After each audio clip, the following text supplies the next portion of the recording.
Alright, my name is Seth Dugar, and I will be doing a finance analysis project for Dr. Cresson. We have a short-term loan. I have $200,000. I have a minimum of one company I must loan to, a maximum of two. Current ratio is going to be our assets to liabilities. We have Smith & Wesson up there at the top, followed by NXPI.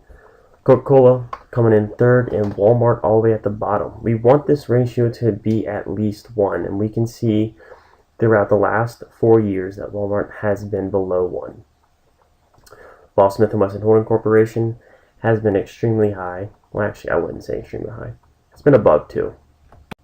Quick ratio, this is going to be our inventory and cash. This is going to be more liquid than the current ratio.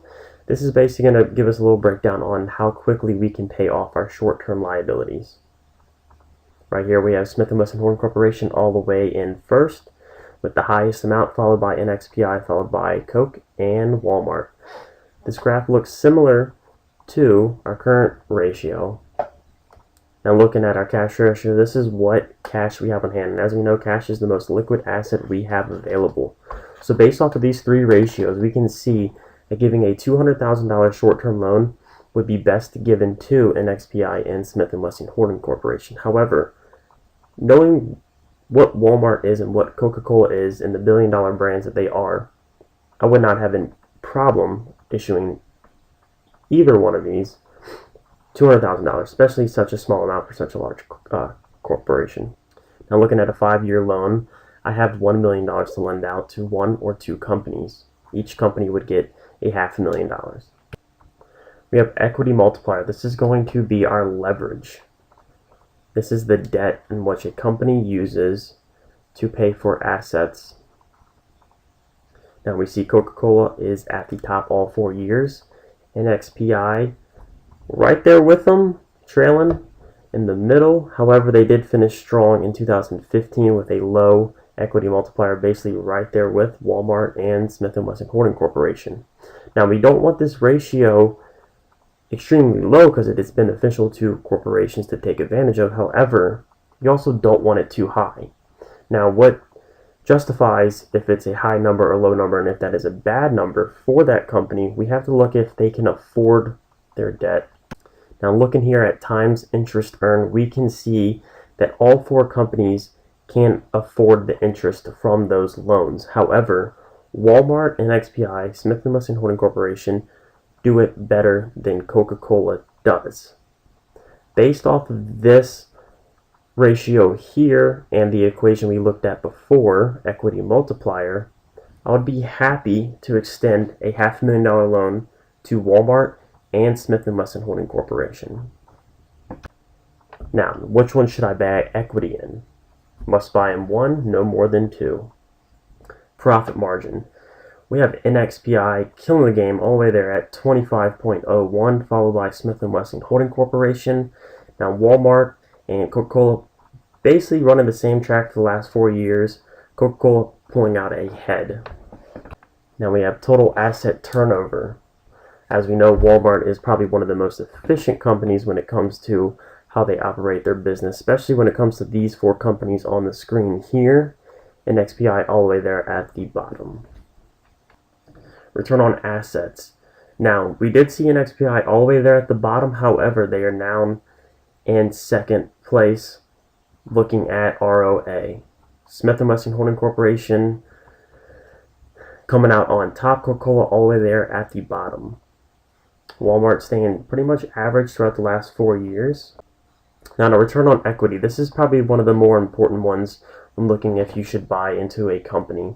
Now, the return on equity is a very important ratio. However, you want to look at what that ratio breaks down into, and that breaks down into profit margin, total asset turnover, and into equity multiplier.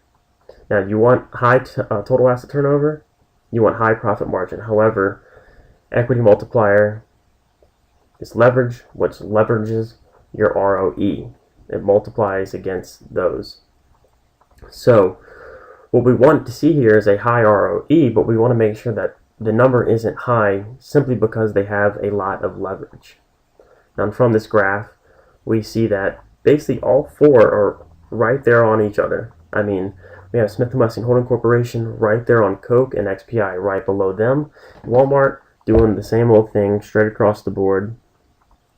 Now, when we look at this ratio, we are looking at low leverage, high profit margin, and a good ROA. And from those three main analysis, I concluded that Walmart and NXPI are the best bet. Now, NXPI does have the lower total asset turnover. However, they have a high return on assets, they have a high profit margin, and they do have a low equity multiplier, which is why I chose them over Smith & Wesson Holding Corporation.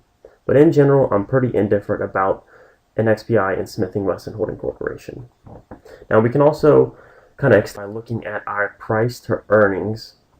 Now, this is going to be what the market kind of suggests what the stock will be doing in the future. We have Smith & Wesson Holding Corporation all the way there at the bottom, Walmart right across the board. Pretty average, pretty straightforward. I believe that's right around 15 for both of for all three of the years. We have NXPI, Coca-Cola, finishing off right at the top. This is one of the main reasons why I went with NXPI over Smith & Wesson Holding Corporation, especially with Donald Trump or President-elect Donald Trump going to be in the White House. We're kind of unsure on where Smith & Wesson Holding Corporation is going to go. We know that Obama was the highest and the best gun salesman in America for the last 8 years. Now, since Trump is going to be in pro-Second Amendment president, we don't know if that's going to push sales as much as Obama did, and certainly isn't going to push them like Hillary Clinton would if she was in office. So, as I said previously, for the long-term loan, or which one I would actually buy equity in, I would pick Walmart, and I would pick NXPI. Thank you.